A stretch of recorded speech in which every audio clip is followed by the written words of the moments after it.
लोगोफोर आरबि ब्लग चेनेलाव नोंथांमोनखौ बरायहरनाय थाबाय। आं दिनै फार्स्ट ब्लग बानायनो माबाफोर बुंनायफोरा गोरोन्थि जाफ्लांबायब्ला नोंथांमोना खेमा होबानो जाबाय। आंनि मोनसे दखान फिसाखौ आं दिनै दिन्थिनो नागिरदों। दिनै फिसा ब्लग, बारा गिदिर नङा आंनि दखाना, फिसा, बारा फैसाबो गैया नालाय। आंनि दखाना माबोरै मा दं बोरै नोंथांमोननो आं दिन्थिगोन। नोंथांमोना सापर्ट खालामलांबानो जाबाय आरबि ब्लग चेनेलखौ। नोंथांमोना अरायबो आंखौ सापर्ट खालामलां। आं दिनै गोदान ब्लग दिनै बारा जायाबो जानो हानाय, नाथाय आङो हाजासे सेस्था खालामगोन। दिनै आं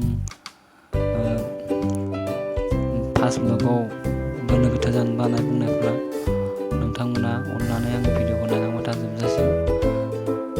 आं दिनै दिन्थिगोन आंनि दखानाव दिनै मा दङ। नोंथांमोना नायलांबाय थादो। बिदिब्ला फिसा दखान, बारा गिदिर नङा, नोंथांमोना नायलांबाय था जोबजासिम। दिनैसो बानायदों नालाय, दिनै फार्स्ट ब्लग, बारा माल गैया, बारा फैसाबो गैया नालाय, बेखौनो दिन्थिनाय जाबाय। बे जाबाय आमुल ताजा। जों बेखौ लोङोब्ला जोंहा बडि जायो, जोंहा साइस्थ'फोरा मोजाङैनो थायो। बेखौनो आमुल ताजा।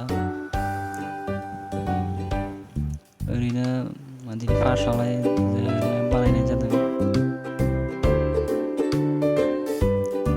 आरो दंबावो बेखैजा जोंहा दाउदैखौ जायोब्ला जोंहा भिटामिन फैयो। जोंहा जानांगौ दाउदैखौ। दिनै बेलासे जाबाय नालाय, दिनै कास्टमारा खम, कास्टमार गैया बारा। दिनै कास्टमारानो गैखाया आरो बेलासेबो जाबाय। आं दखानखौ बन्द' खालामनोसै, दसे उनाव बन्द' खालामनोसै दखानखौ। बारा कास्टमार गैया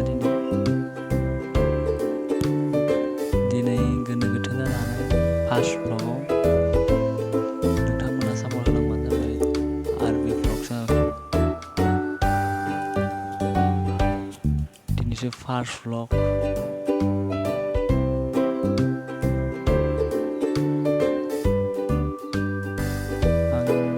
आंनि माथोखौ डाइरेक्ट भिडिअ माबा खालामदों, गाय गोसा नालाय बारा माबायाखै, साउन्डआ फैयाखै मानसिनि।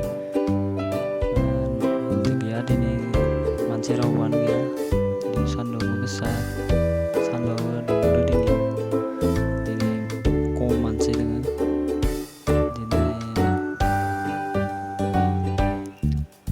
दिनै बारा मानसि फैयाखै।